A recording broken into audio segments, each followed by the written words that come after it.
I don't think when they were happy. I think from the moment they got there, they realized what the situation was, and they were champing at the bit to get on the plane for home. What do you think Meghan and Harry being at the Jubilee, what do you think their presence there did for their public perception? Did they win over any hearts, or are they still, sort of struggling to win favor?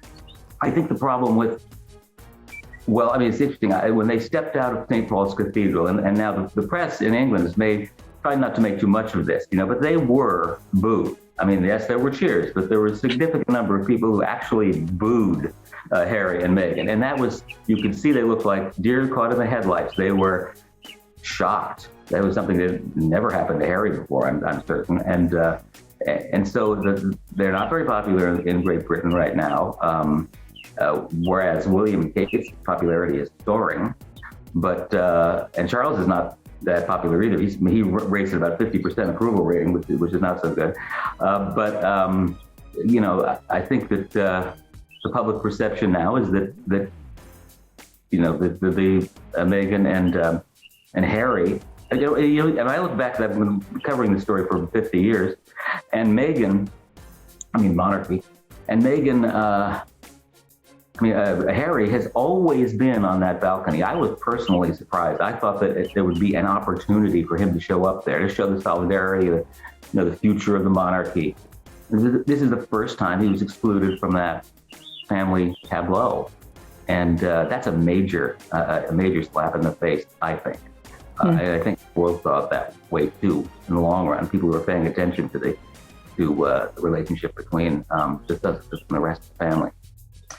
Do you think that the royal family decided not to include him on the balcony and at certain events because they didn't want to make him the headline and wanted to really keep the focus on the Queen? And do you think that the Sussexes understood that?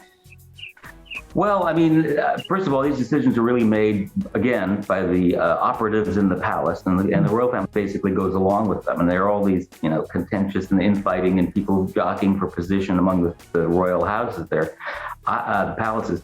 I think that, I'm sure that they expected to have a warmer welcome than what they received. And I think they would have expected to be included in at least one of the balcony appearances, one of the two, the second one. Yeah. We saw some reports that Meghan and Harry were seen leaving Charles's home. Is there any truth to that? Do we know what they talked about? And maybe, did it move us towards healing any of these rifts? Well, I understand that it was a perfunctory meeting, that, there was no real breakthrough. And I have a feeling that Harry was hoping for it. Harry definitely went there hoping for some sort of rapprochement, and he wasn't getting any. There were no touchy-feely vibes coming back in his direction. So I think that the curtain has come down. And, one of the things I think is so sad about this is that, Diana, were she alive today, would be heartbroken by this, because she always saw Harry as, she would have understood why Harry wanted to make his own life, why Harry would go to California, but she always saw Harry as, Charles as William's wingman. She always said, my boys are my revenge. And I think, and what she meant by that was that as a team, they would go forward and carry the monarchy forward into a more modern era. But now, it looks like it's just going to be William and Kate and the kids. Do we know if William and Harry spoke at all, or if Kate and Meghan spoke at all? All the information I'm getting is that they did not. That they did not speak, that they did not meet, that it was a pretty frosty reception that they were getting there. Do you think this experience is going to pop up in that book that we're all a bit worried about? I would not be surprised. He's got time to do it, and I would think it. There was a lot. I believe there was a lot of thieving, going on. I don't think when they were happy. I think from the moment they got there, they realized what the situation was, and they were champing at the bit to get on the plane for home, to California. They could have called this their no love lost tour, I suppose.